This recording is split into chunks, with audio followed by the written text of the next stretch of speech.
Hey, what's up? It's Heidi Rain. Welcome back for another episode of Relationship Recovery.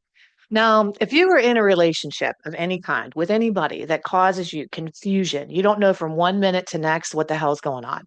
Uh, you were fine yesterday, now today it's a shit show. Like, what is happening here? Or it causes you resentment. You give and give and give in that relationship, and it's one-sided. There's nothing coming back your way.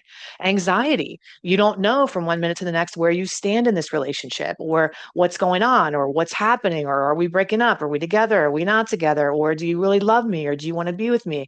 Or pain. You're hurting on a regular basis. By maybe one of the big four, okay, things that happen: betrayal. You've been betrayed in your relationship, and that could be a blind side. You felt rejected, like somebody, you don't understand what you did wrong. Somebody doesn't want you anymore, or all of a sudden they just leave and you get blindsided. Uh, Abandonment, they get up and leave, or maybe they stay and they reject you a night after night when you're in this relationship, or they don't value you, treasure you, cherish you. You get the point, right? Betrayal, rejection, abandonment, or neglect. You're like, what's it going to take for you to want to be with me and invest in me and spend time with me? So if you can relate to any one of these feelings, that this relationship constantly is causing you any number or multiple of these feelings, it's time for me to help you shed some light on the deeper relationship issues that are causing you pain so that you can break free and have the happily ever after or even after that you've wanted your entire life. And that is for you. I know when you were young, you used to believe in magic. You'd watch a movie or listen to a piece of music or watch the trees in the wind or swing on the swing, or whatever, and you envisioned your happily ever after. You envisioned your true love. You thought, you know what, if I could just have a partner in my life that gets me, sees me, values me, and understands me, I am going to be unstoppable on this planet. And maybe you're in this dynamic and you're like, well, Heidi, I am that person. I'm an amazing person to be with, right? I'm a great partner, but it's my partner. My partner's fucked up. If you could just work on them and fix them, then I can have that happily ever after, because it's they who are the problem. So we're gonna riff on some of this today, and I'm here to tell you, you have heard that saying a million times. It takes two to what? To tango, right? I don't know how to tango. I do know how to like salsa a little bit. I love to salsa, but it takes two to tango. And what that means is we are going to talk about codependent relationships. What the hell is that? How does it happen? What is it? And how does it happen?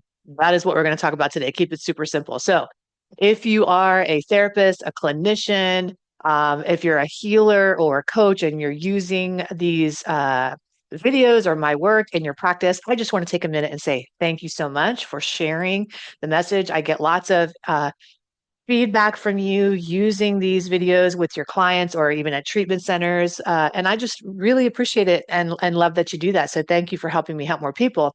And if you're not a practitioner, a coach, a healer, a teacher, or a clinician, and you're just watching for you, boy, are you in for a treat, because this is mastery level information. You are going to get an education on codependence that you've probably never heard before. Now, not because I'm so awesome, but because one of my skill sets, my zone of genius, that's not for me, it's a gift, is that I can take very complex ideas and make them super, super simple so that you're going to see yourself, you're going to understand exactly what's been going on in your relationship, and then I'm going to tell you what you need to do to break free from codependency once and for all so that you can have the love and the relationships that you truly deserve. So, how the heck did we get here in this one-sided, ridiculous, pain inducing, anxiety creating situation in our intimate relationships? How do we start from the bottom? Now we're here. How do we get here? Well, I'm going to walk you through. I'm going to show you how in normal development, we go on to have these beautiful interdependent relationships. But when we're got some trauma drama going on in our family dynamic, we take a pit stop into codependency town. Now, by the way, don't you tell me it's not me that's codependent, it's them. Like I just said, I want you to first think about codependency. You can't miss what's the first word of codependency? What's the first syllable of codependency? Co. And what does co mean? It means co. We're together. It is me and you. We are co-dependent. What's dependent mean? Dependent is another way to say addicted, isn't it? I'm dependent on something. I'm dependent on if it's not healthy, it crosses into the land of what? Addiction, right? So you are codependency. I want you to think about it as co-addicted. You are co-addicted to another person. So, hey, we're going to treat this as if you needed to recover from addiction, just like somebody else would that has too much food or too much alcohol or too much anything else. You've got too much of a relationship challenge, too much of a way you relate in your relationships. And if you can leave that addiction behind you by understanding it, boy, are you going to be free. You're going to be untethered. You're going to be able to create all the love you want, all the magic you want in the world. So, are you ready to dive in? I know I am. I was born for this. Okay, so let's dive in. I have my handy dandy little board here that I'm going to teach on. Don't get seasick. Okay, we're here we are. All right. You're in a normal family. The first phase, you're born into the family. Okay, you're in the womb and you come out and you that's gross. I know, right? I'm coming out. I'm being born. I'm coming out into the world. I'm looking around and I'm like, oh, this is Earth. Welcome. Welcome to Earth. And I'm going to wonder a couple of things. Number one, where the hell am I? What the hell is this? Is this a safe place? And what am I going to do? I'm going to rely on the people that are nurturing me after they've birthed me to make sure I feel what? Safe. That I know that I'm in a safe space and that my needs are going to get met. Okay. This phase of life is called dependence. Dependence.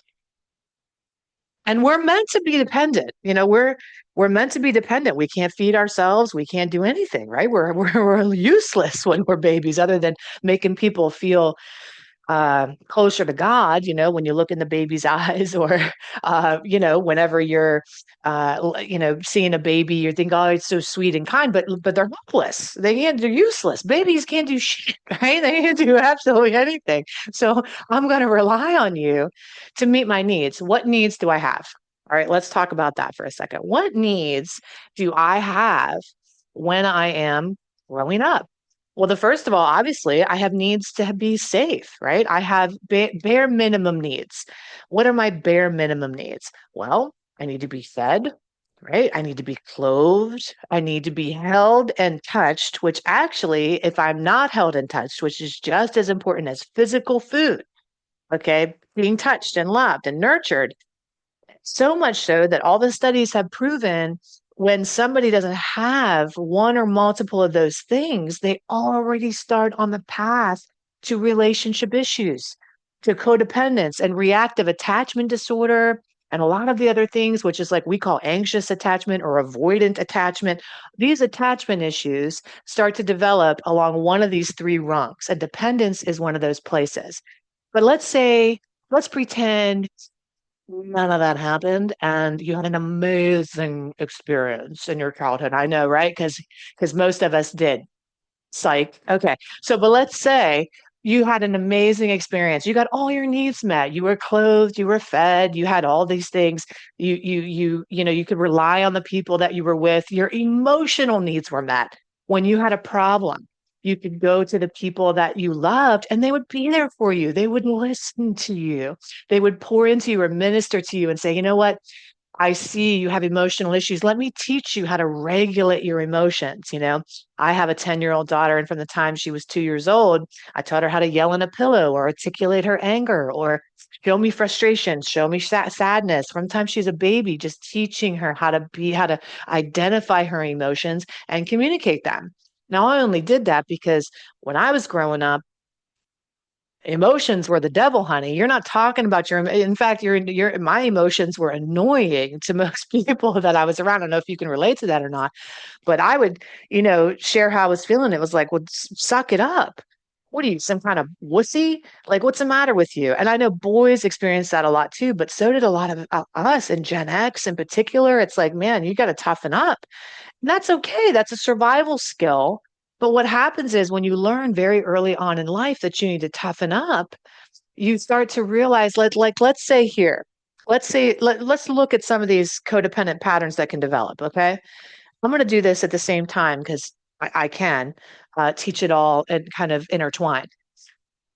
Codependence to me, when you think of codependence, you probably picture one kind of person. Okay. I'm going to be that person for you right now. I'm going to pretend that I'm walking into a codependence anonymous meeting. Okay. This is probably who you picture. Okay. Pretend I'm walking in. This is who you picture in a codependent anonymous meeting. God, sorry. Sorry. Did I take that chair from you? No, is that your chair? Okay. Oh my God, I'm so sorry about that. Okay, shh. I'm not here. Just pretend I'm not here. Oh my God, I'm so sorry. Okay.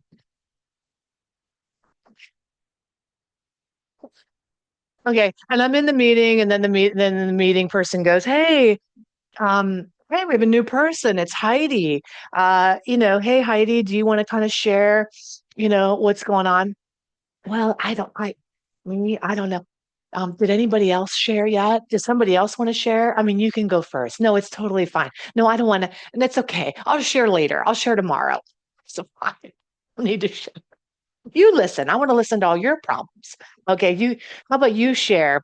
And then I'll think about telling you what to do, but I'm not going to share because this is what we pictured. Now, that probably is very accurate for a lot of codependents who are one of the patterns of codependency that is called, oops, when you learn that it's not okay to show your emotions, you become one of my crazy eight codependency pattern behaviors. You become what's called a withholder.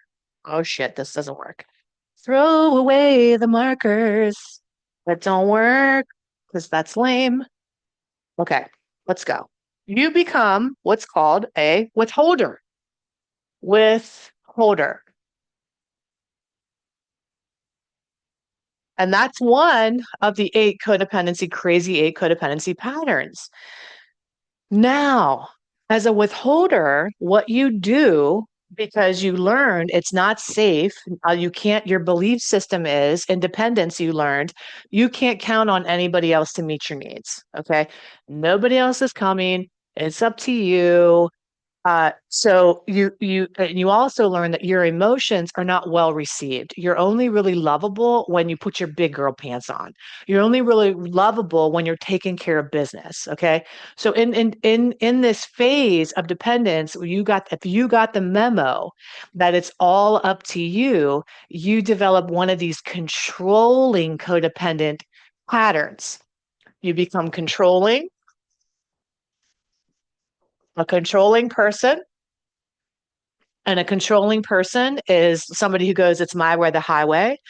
Nobody could meet my needs as a kid. It was a total shit show. So I learned how to make the breakfast. I learned how to make my own lunch. I learned how to put everything together. I learned how to do my own homework. Nobody helped me. Nobody paid any attention to me. Nobody. So you think when you go into your adult life, the safest way to be is to always be in control. You get into high executive positions. You are in charge. You're the CEO. You're the entrepreneur, and that serves you. Let me just like throw that out there, okay? You likely when you go control and you go it's up to me, da da da da, you're excellent in a lot of things. You're excellent in your career, you're excellent in your entrepreneurship. Now, we all know you could go a little bit further because codependency is not just an intimate relationship issue. You also probably try to control your employees. You try to control the people that you love when you're in your intimate relationships, don't you? You try to tell them what to do and how to think. In fact, you might also develop another pattern I call the fixer. And the fixer pattern, when you learn it's up to you to take care of everything and you can't rely on other people, you seek people out who are wounded and broken. You have caseloads instead of friendships. You're the rock, you're the glue, you're the one that everybody goes to fix everything. And again, this is all in an attempt, just like the withholder, that vulnerability is bad. And I can't be vulnerable. I have to be strong. I have to be tough. I have to be the one with all my shit together all the time. And I'm going to tell you, and you probably know this, I'm going to ask you right now, how are you feeling?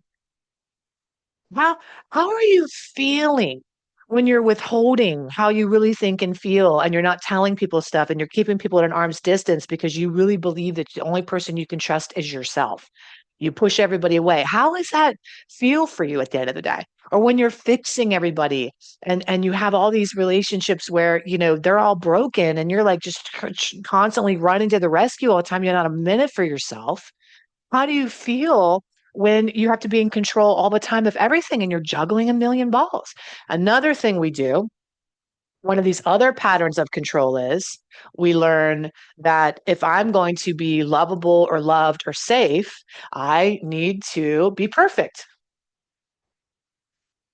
Now, this perfectionism, codependent behavior, these are all codependent patterns. Withholding is codependent, controlling is codependent, fixing is codependent, and being perfect is codependent. Now, this is a new way to think about it, isn't it? Isn't that a new way? Because it's not this needy little, person who can't like tie their own shoes and needs constant praise and approval. A controller doesn't need your praise and approval. They tell themselves, I don't need anything from you. Now bear with me. You got to stay right here. You got to stay right here with me because what I'd say to you earlier, I said to you earlier that codependent is how many people? Two, it's codependent. So guess what? On the other side of this withholder is its co-addict. And if you are in a co-addicted relationship, I'm going to teach you right now who your co-addict is and who you keep attracting. And I'm going to make sense of all your relationship problems in one, and it's just starting this in one video. That's my gift to use. But before I do that, I need to go back and I need to show you the rest of the places it can go wrong, where you can become codependent against your own will, okay, and not even realize what's happening. So let's say dependence happens and you had a great time in dependence. Dependence was great. You learned you can count on your family. You learned to get your needs met, your psychological, your emotional, your physical, your mental, your spiritual, all your needs were met.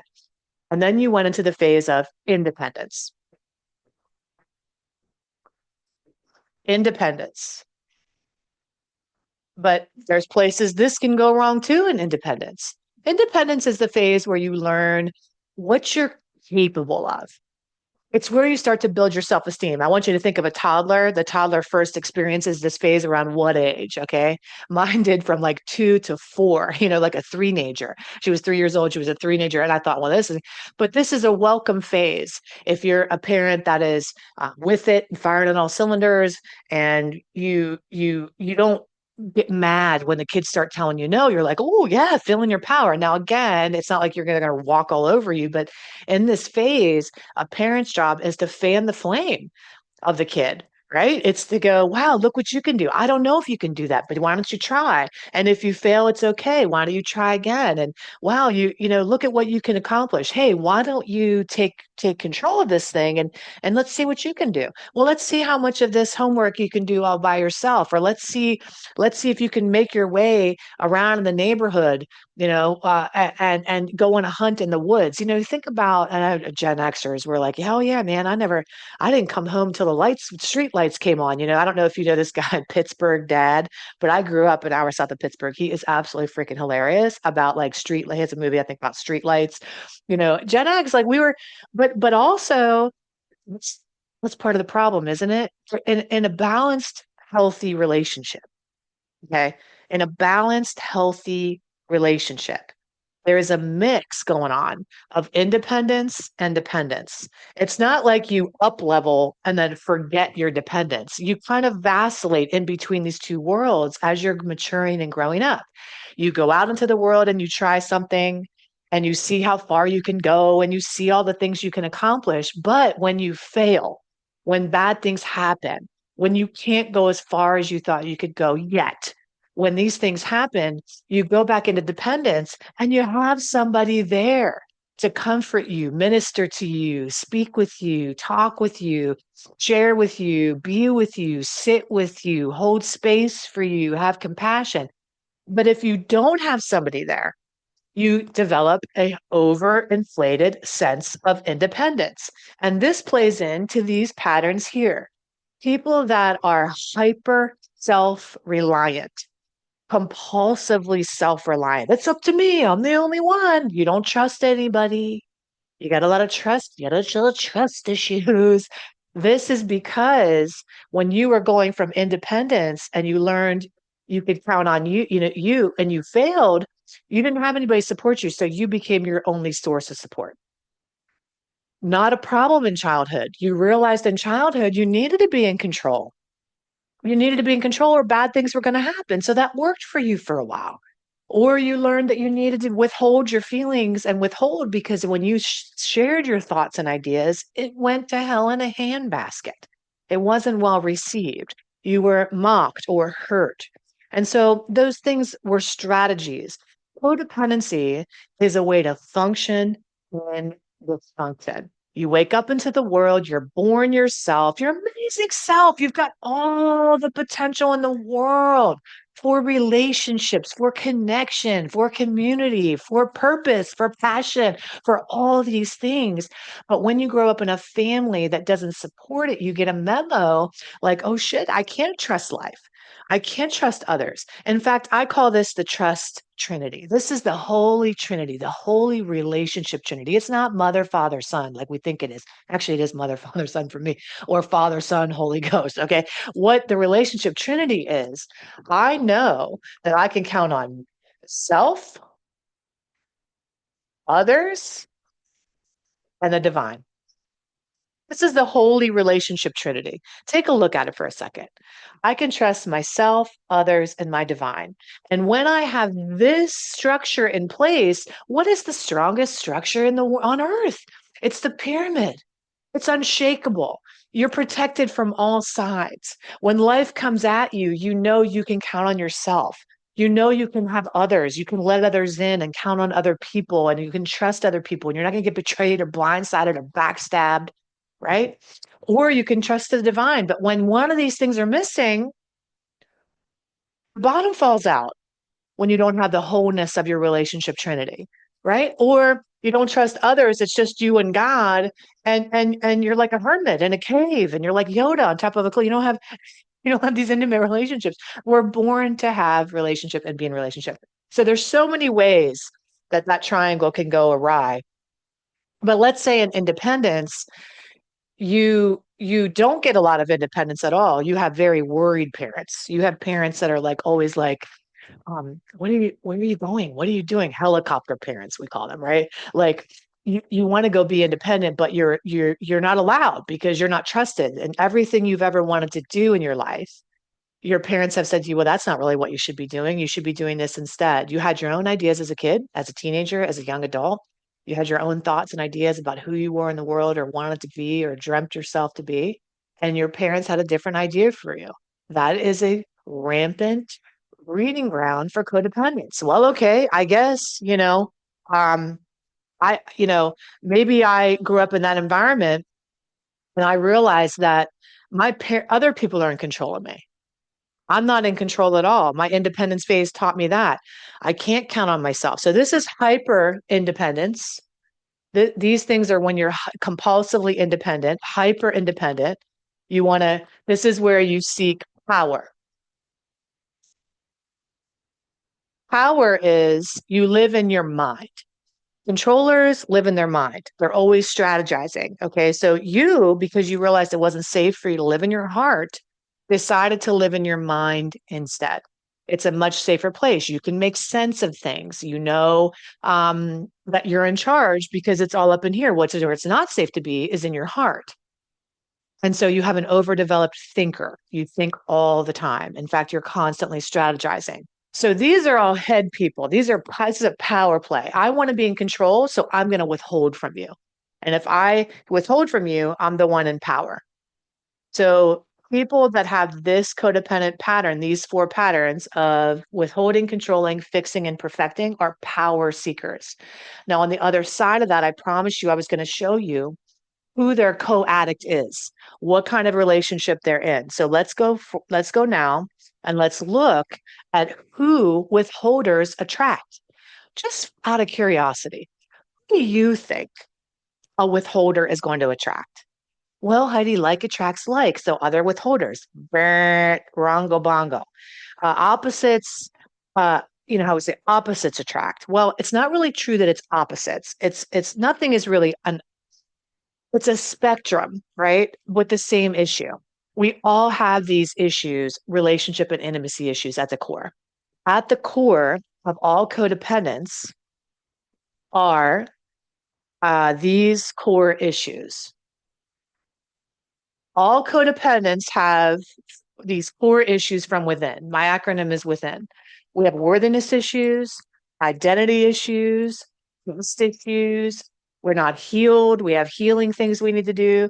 We have intuition issues. We don't trust our judgment anymore, or trust ourselves, or trust other people, or know how to follow that, or trust the divine. And we have nourishment issues. Instead of really feeding ourselves with things that we would desire, that would fulfill us and satiate us, we go for quick fixes instead. We nourish our problems and our feelings with alcohol, food, shopping, medication, and sex instead of with the divine. Relationship, relationship, and connection. And because we have problems connecting to other people in relationship, really trusting them, really go on in, we get addicted to work, we get addicted to money, we get addicted to success, we get addicted to a lot of things. All right. Let's take a look at, I know this is good stuff, right? Yeah. I know. And I'm so excited about it because I've dedicated my whole life to studying it. It's like, you know, like any artist or anybody who creates anything, when you finish something and you're really good at something and you put it all together, you get so excited, it's like, wow, and you really understand something. For me, it's so cool because what understanding is one of the first locks to unleashing your brilliance in the world. You have to start with understanding. Before you make any changes in your life, you first have to fucking understand what's going on.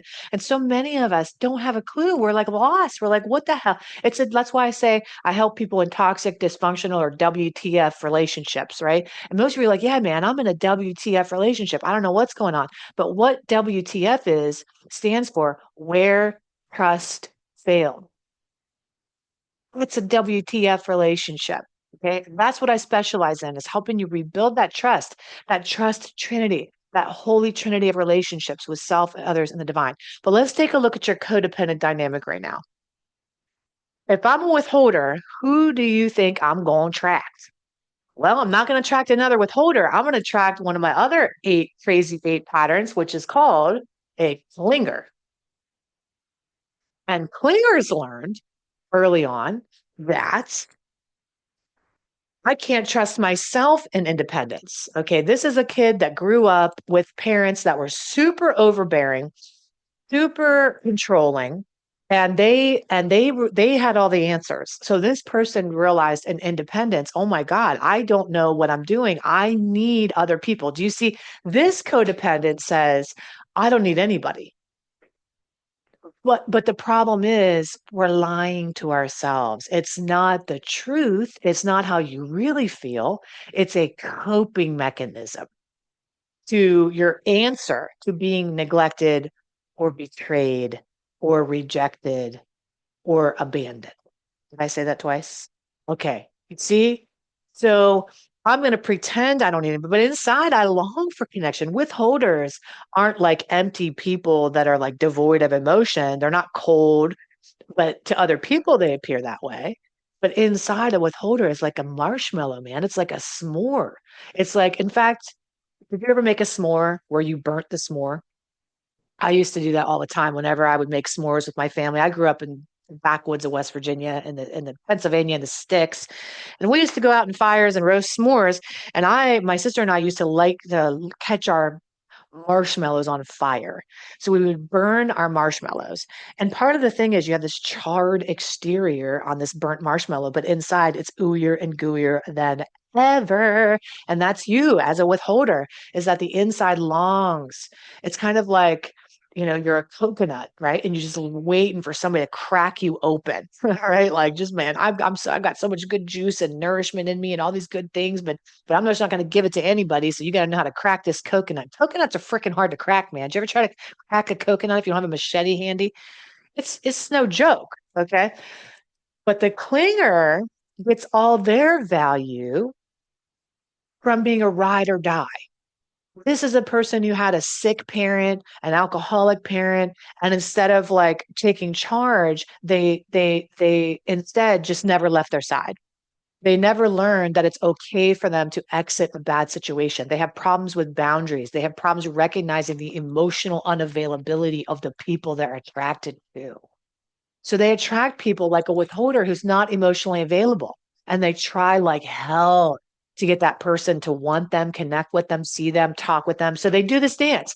The withholder comes in, they withhold their emotion. The clinger goes, just talk to me, just tell me how you feel, just share with me. And they do this dance together of back and forth and back and forth and back and forth.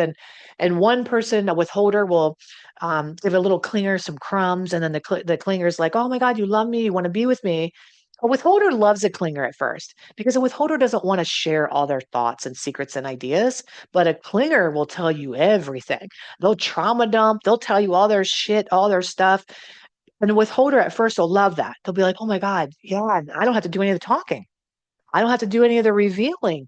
The clinger tells me all the stuff and does all the talking. But what happens with the withholder eventually is they get the shits in that. They're like, my God, don't you ever shut up? Leave me alone. Can't I have any space?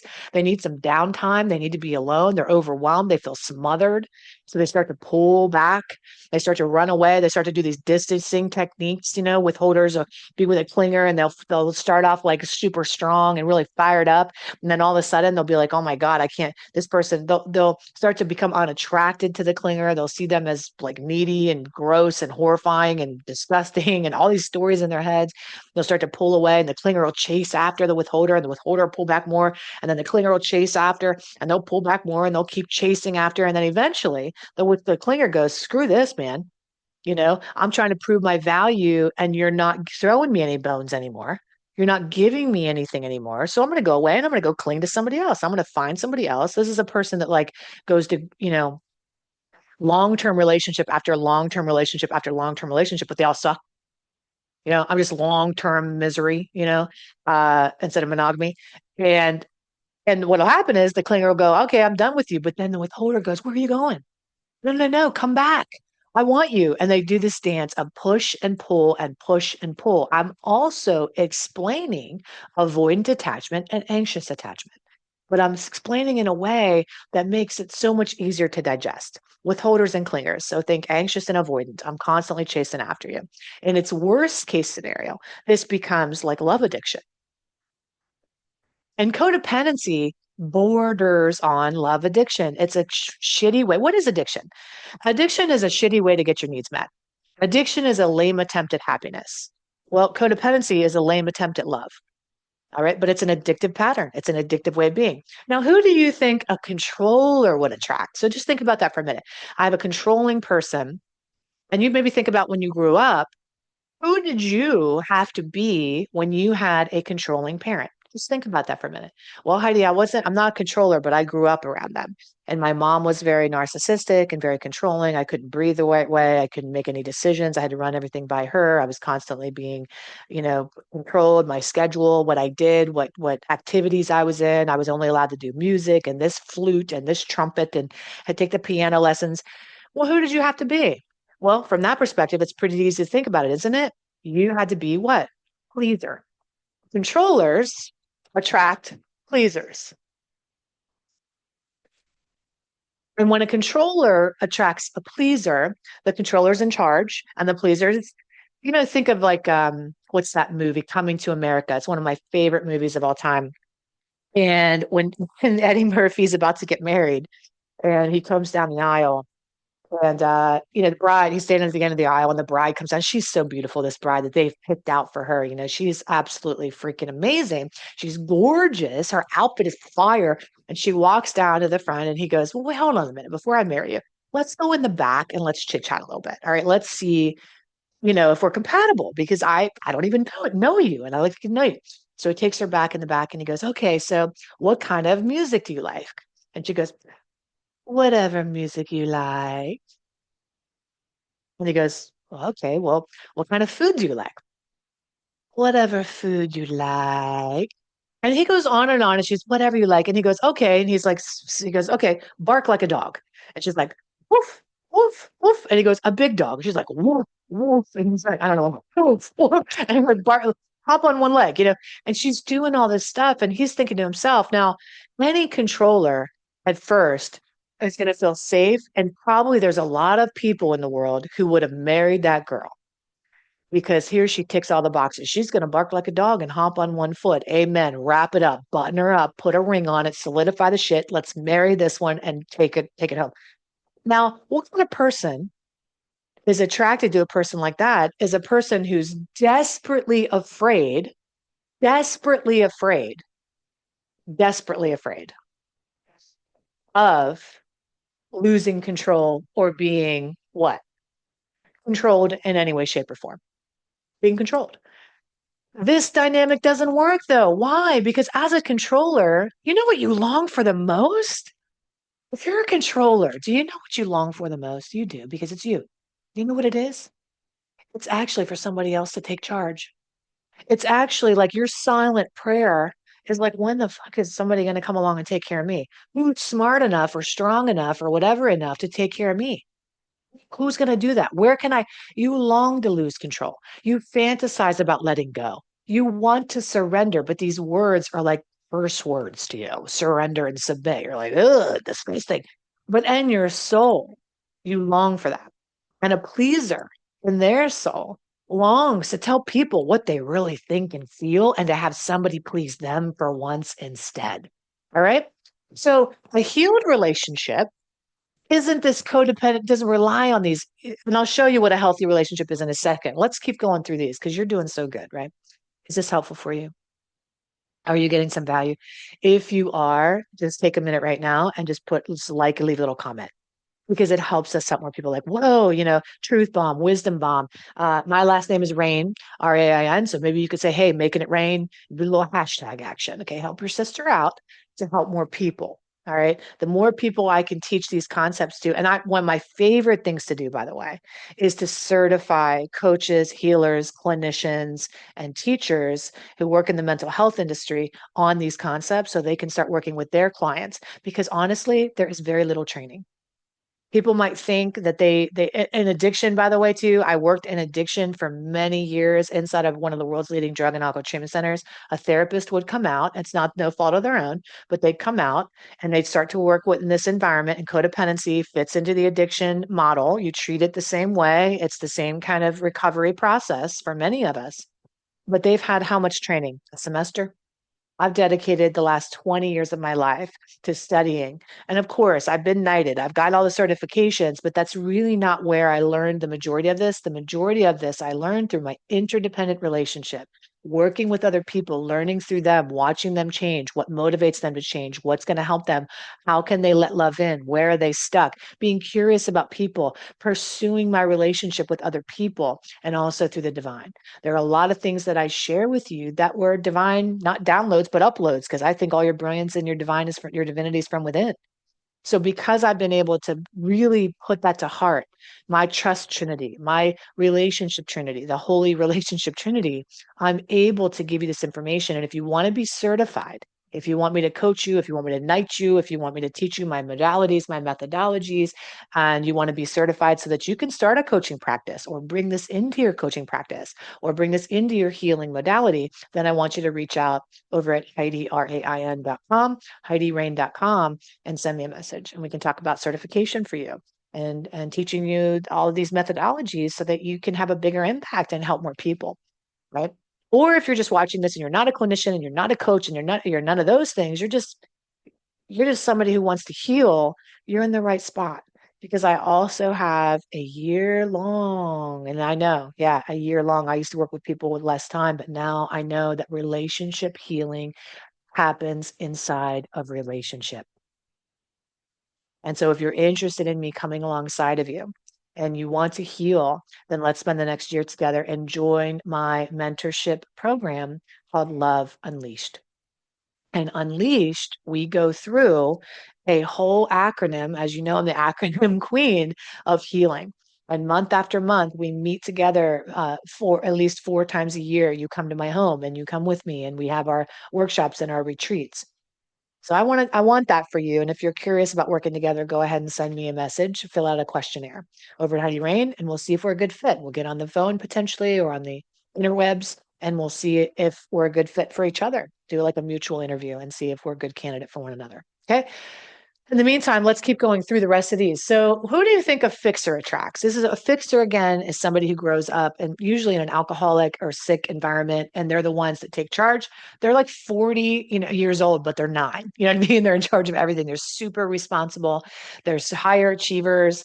They have the cape. A lot of these guys, fixers, become entrepreneurs, coaches, healers, teachers, also doctors, people in the helping profession.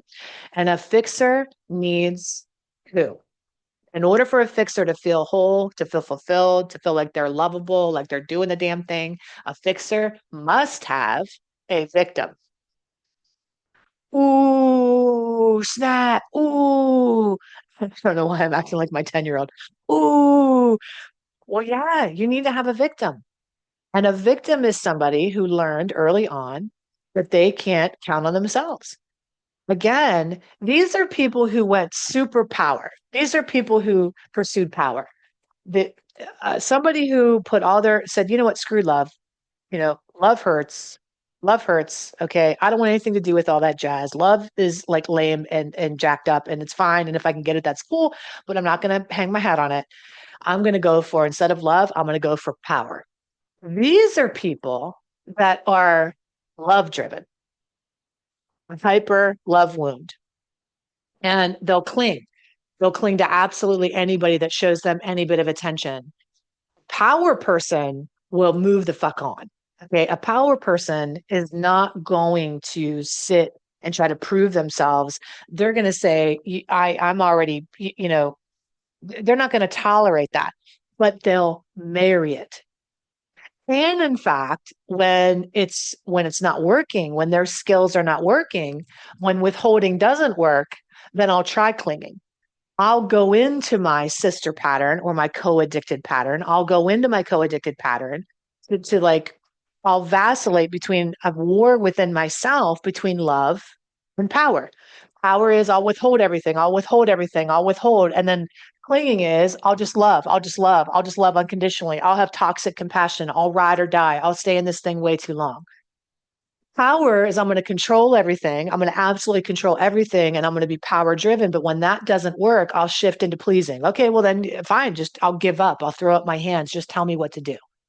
And I'll vacillate between these two worlds. It's a war within between love and power. The last love and power battle is perfectionist who expects everybody to be perfect, including judging themselves without mercy, judging other people without mercy. A perfectionist will need a performer. Now, performers are also pretenders. A pretender is somebody whose their motto in life is, I'm fine. I'm fine. I put on a show. Pretenders you will find on Instagram a lot, where it's a curated image. I just want you to see the best of me. I'm afraid to show parts of myself that are not attractive because you'll leave me. They learned in their childhood development that in order to be loved, they needed to perform. They needed to put on a show. These are a lot of like stage kids, you know what I mean? Like they grew up with their parents like pushing the envelope and telling them put on a smile, put on a lipstick, put on the heels, go dance, do your thing, clap, circus monkey.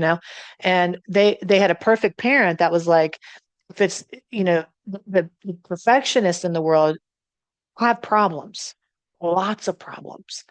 But what they do is they spend so much of their time perfecting and hyper focusing on all those problems that they never quite get anything launched into the world.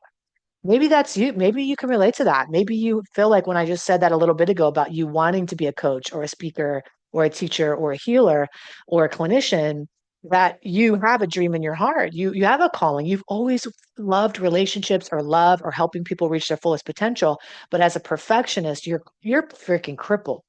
You're paralyzed because you run everything through the psychological shredder and it's never quite good enough, and you're not enough, and nobody else is enough, and it's not enough, there's not enough, I'm not enough, you're not enough. And a pretender will just put on any mask and be whoever they need to be. Pretenders are also chameleons. They never really know who they are, because instead of being who I am, I'm just whoever the hell you need me to be, period. And that's a cry for love. I don't want power. I don't want to be who I am. I want to be who you need me to be so I get your love. And all of these, every single last one of these crazy eights, I call them, are a lame attempt at being loved. It is a cry inside of you to be seen, heard, valued, cherished, and treasured. Now, what about power, Heidi? I also would like some power. I want love, but I also want power. Power is your ability to get things done in the world. It's your ability to make things happen. It's a healthy ego, is power. Power is a healthy ego. And when you get to the last phase of development, now listen, we just said when you're dependent and it goes skirt, it goes off the rails, or you're independent and it goes off the rails, you take a pit stop from here straight into codependence. But codependence is not a normal or healthy part of anybody's life when they're in a healthy, normal, whatever that word is, but let's say healthy instead of normal. When they have healthy development, codependency isn't a thing. They go straight from dependence to independence, learn that they can count on themselves, learn I can count on other people, learn I can count on myself, to this last phase is interdependence. And interdependence is where we kind of feed one another. Interdependence is a balance.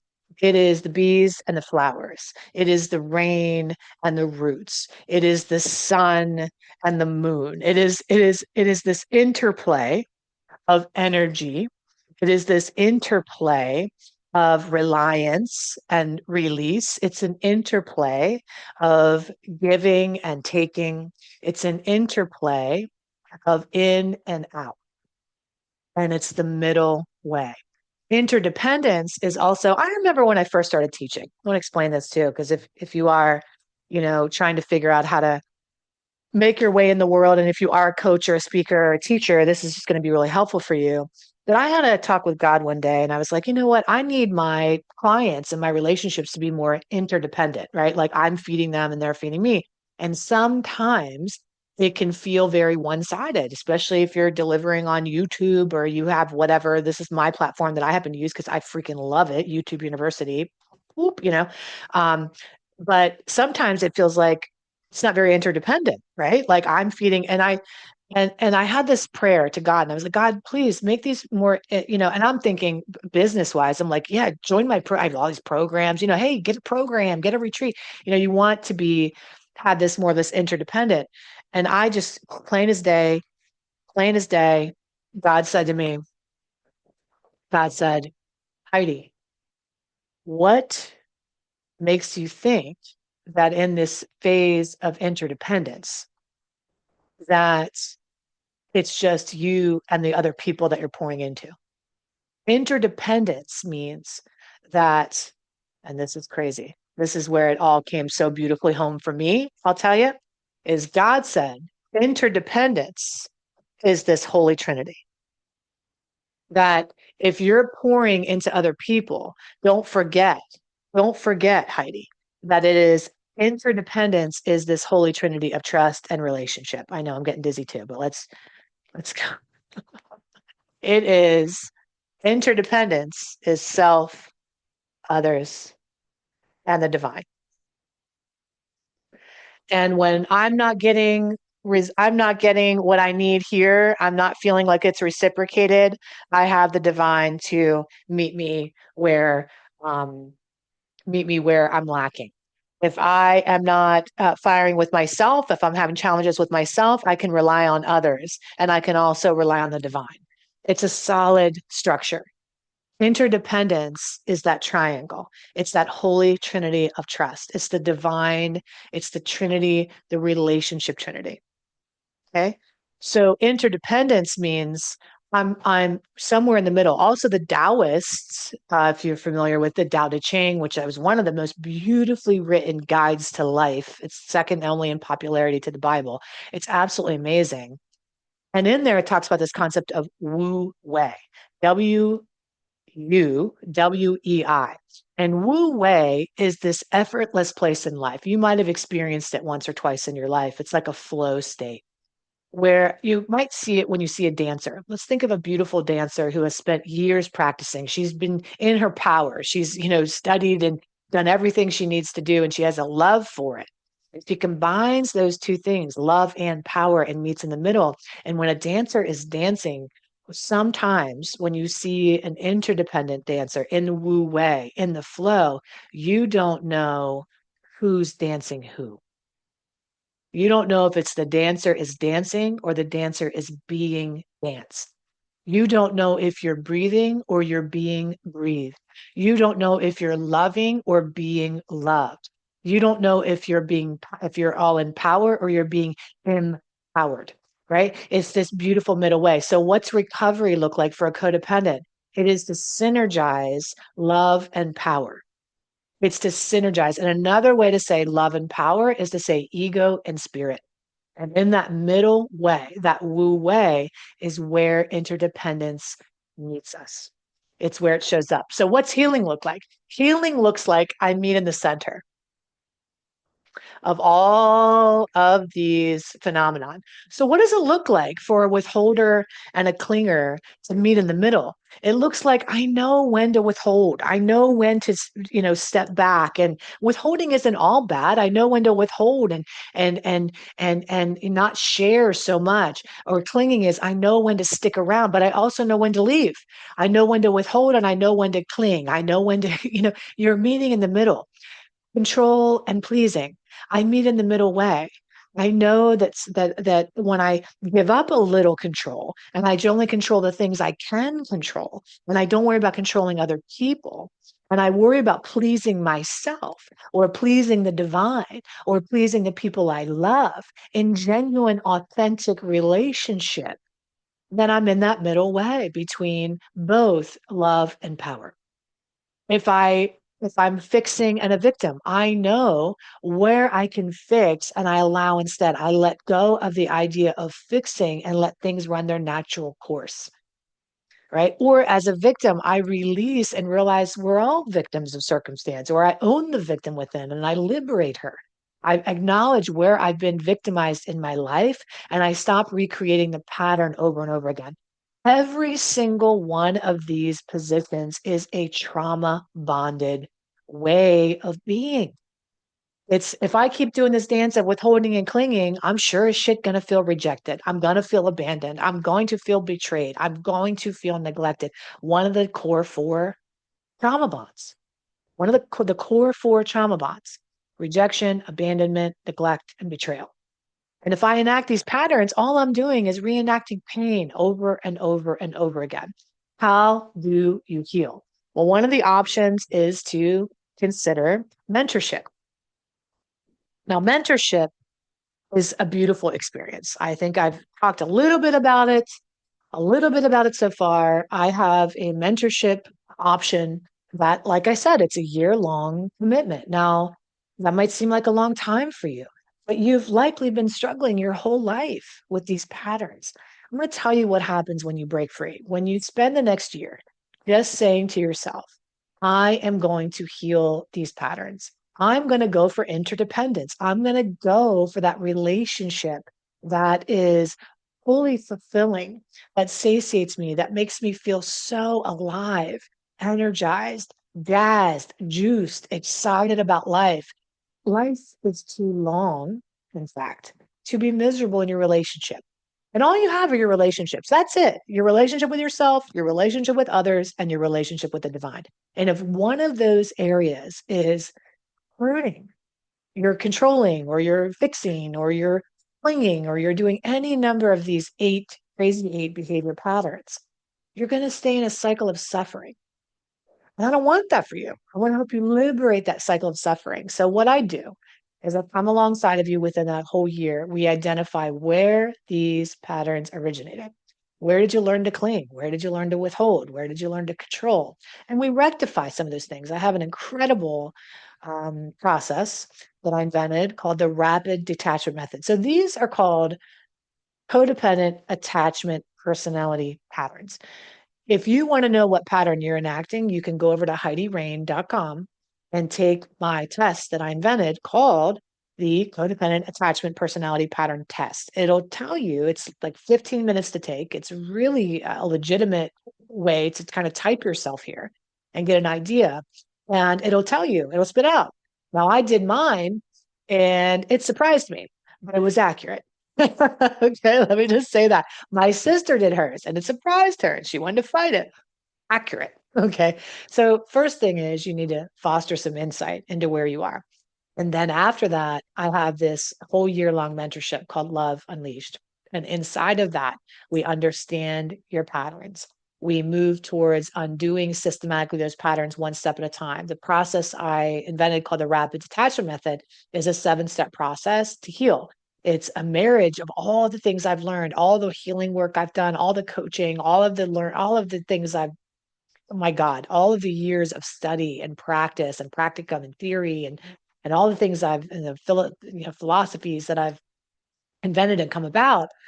It's a 2-step thing. It's where are you? What are your patterns? And how do we eradicate those patterns and release them? And then integrate a new way of thinking and being into your everyday life. I'm going to tell you from this place of being coming from a person who went through all these phases of the independence phase. Listen, I learned the only person I learned what I'm showing you here is my life in picture. Now, if it's your life too, and I'm singing your song, then I know on the other side of for you was what's on the other side of for me, which is absolute clarity, absolute freedom to be exactly who you are at all times, unapologetically, and not really caring what people think unless you're vested in those people and those people matter to you. Otherwise, you're free. It feels like ultimate freedom. It feels like psychological freedom. You don't play the tape over again about all the bad things that have happened to you, all the traumas that you've lived through. It feels like a total liberation. It feels like a spiritual freedom. I know a lot of us have God trauma. A lot of us do not have a relationship with God because we don't know who God really is to us, or we don't line up with a God that's being taught or shown to us, and so we're like a spiritual orphan. So we rectify that. We rectify uh, all of it, all of the roots, the worthiness roots, the identity roots, the trust issue roots, the intuition roots, the nourishment roots. All these things take time, and they take time for about a year. Now, if you're already there, when you're a clinician or you're a healer or you're wanting to become a coach, you're wanting to become a speaker, you see me doing this work and you have a message in your heart, you have something you want to share, then I would encourage you to start by going through the year process with me and really untethering and feeling the demons and calling them out and healing so that you can understand the process and then becoming certified in the modalities. And I give you a done for you coaching curriculum, healing processes. You don't have to think about anything. You don't have to, if you resonate with the work I do, you get to license that work and take it into your practice with your clients, which is amazing for so many people who don't know, what do I charge? What's my program? What's my course? What do I do? And with AI creating all your courses, that's not coming from your heart. The one thing you can't learn about through AI is love and relationships. It'll spit some shit out to you, but it will not be from a human, fully divine place. It'll be from a computer perspective of information only. And information is really great, but until you have that personal breakthrough, that personal relationship, that personal connection, that breakthrough with your divinity, or that breakthrough with other people, or that breakthrough with trust that only human interaction can provide, only a touch of somebody's words or presence or sacred space holding for you can do. So that's always going to be a necessary thing. It's not something that can ever be replaced. And if you have that skill and ability in relationship, then you want to hold on to that, because you too, as a teacher of love or as a relationship person with something to offer the world, are going to be needed more now than ever before. I promise you that. In the 5 years to come, relationship experts, relationship teachers, codependency healers are going to be more needed than I think anybody else, as far as hiring somebody, working with somebody to really make the changes. Everything else you can kind of give a Google, right? All right. I love you. Take excellent care of yourself. Thank you if you've shown this to your clients today, or if you're working inside of a treatment center and you've shown this to your people, or if you're a therapist and you've recommended this video to your clients. I just want to say your therapist is a rock star. The person, your clinician, is a rock star. Thank you so much for using my materials in your practice to help your clients. I love you. You're smart. Okay. Thank you. And I appreciate you, because the more help people we help, the more we heal the planet. And that's really what we want to do. One interaction at a time, one relationship at a time. And this is the beginning. If you're new here and this is your first experience of me, well, welcome home, my love. This is the very, very beginning of us. Okay. I love you. Take excellent care. And I'll see you really soon in another teaching, another love class, another divine upload, or another sharing. Okay. Bye for now.